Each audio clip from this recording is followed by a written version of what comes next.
Hi అండి, అందరూ ఎలా ఉన్నారు? ఈరోజు నేను మజ్జిగ పులుసు చెప్తున్నానండి.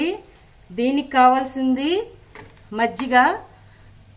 ఇది నేను వెన్న చిలికానండి, ఆ వెన్న చిలికిన మజ్జిగ అండి. ఇది నార్మల్గా మజ్జిగ పులుసు చేసుకోవాలంటే ఈ మజ్జిగతోనైనా చేసుకోవచ్చు, లేదా మన పెరుగుని తీసుకుని చిక్కగా మజ్జిగ చేసుకోవచ్చు. దీనిలోనే నేను డ్రై మామిడి బద్దలు వేసానండి పులుపు కోసం. ఇంకా దీనికి కావాల్సినవి బెండకాయలండి, చిన్న ముక్కలుగా కట్ చేసుకొని 90% కుక్ చేసేసానండి. సొరకాయ ముక్కలు తీసుకున్నాను, అవి కూడా 90% కుక్ చేసేసాను, బాయిల్ చేసేసాను. బెండకాయ ముక్కలు, సొరకాయ ముక్కలు అన్ని బాయిల్ చేసేసాను. కరివేపాకు 2 రెమ్మలు, ఎండుమిరపకాయలు 2 ముక్కలుగా కట్ చేసుకున్నాను. 1 టేబుల్ స్పూన్ జీలకర్ర, 1 టేబుల్ స్పూన్ ఆవాలు, 1/2 టేబుల్ స్పూన్ ఇంగువ. ఇవి మినప వడియాలండి, ఇవి 1 కప్పు దాకా తీసుకున్నాను.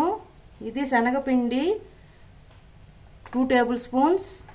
ఇది పచ్చిమిర్చి, జీలకర్ర, వెల్లుల్లి, ఈ 3 కలిపి పేస్ట్ చేసి పెట్టుకున్నానండి. ఉప్పు తగినంత, నూనె సరిపడినంత. పొయ్యి మీద ఒక పాన్ పెట్టుకున్నానండి. దాంట్లో 2 టేబుల్ స్పూన్ ఆయిల్ వేసుకున్నాను. అది వేడెక్కాక ఆవాలు, జీలకర్ర, ఇంగువ, ఎండుమిరపకాయలు, కరివేపాకు వేసుకొని ఇవి బాగా ఫ్రై అయ్యాక ఈ పోపు కొద్ది ఫ్రై అయ్యాక మనం ముందుగా బాయిల్ చేసి పెట్టుకున్న బెండకాయ ముక్కల్ని, సొరకాయ ముక్కల్ని ఒక 10 మినిట్స్ దాకా ఫ్రై చేసుకోవాలండి. ఇవి ఆల్రెడీ బాయిల్ అయిపోయాయి కాబట్టి ఎక్కువగా గరిటతో కలపొద్దండి.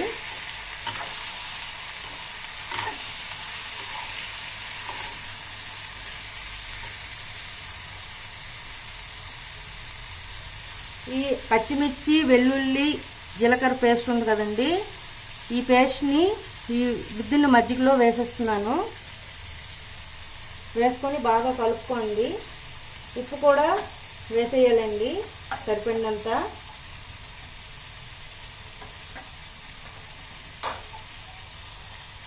ఇవి ఫ్రై అయ్యాయండి. ఇప్పుడు మనం ఈ మజ్జిగని పొయ్యి మీద పెట్టుకొని ఈ వేపినవన్నీ దీంట్లో వేసేద్దామండి.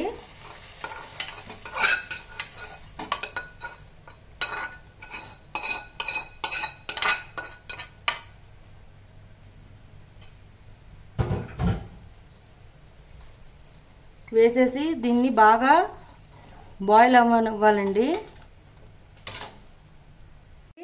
ఇది బాయిల్ అవ్వడం స్టార్ట్ అయ్యిందండి. ఈ బాయిల్ అవుతున్నప్పుడు ఈ మినప వడియాల్ని దీంట్లో వేసేస్తున్నానండి. ఇవి కూడా బాగా మెత్తగా అయ్యాక అప్పుడు శనగపిండి వాటర్లో కలిపి దీంట్లో వేసుకోవాలండి చిక్కదనం కోసం అండి. మనం వేసిన మినప ఉడియాలు కూడా మెత్తగా అయిపోయాయండి, బాయిల్ అయిపోయి.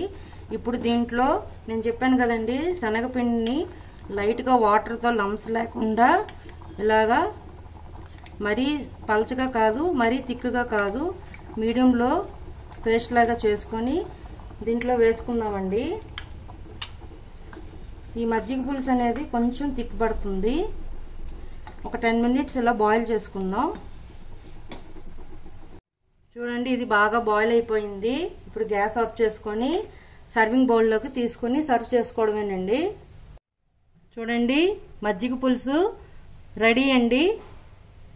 మీకు నచ్చినట్లయితే like, share and subscribe it.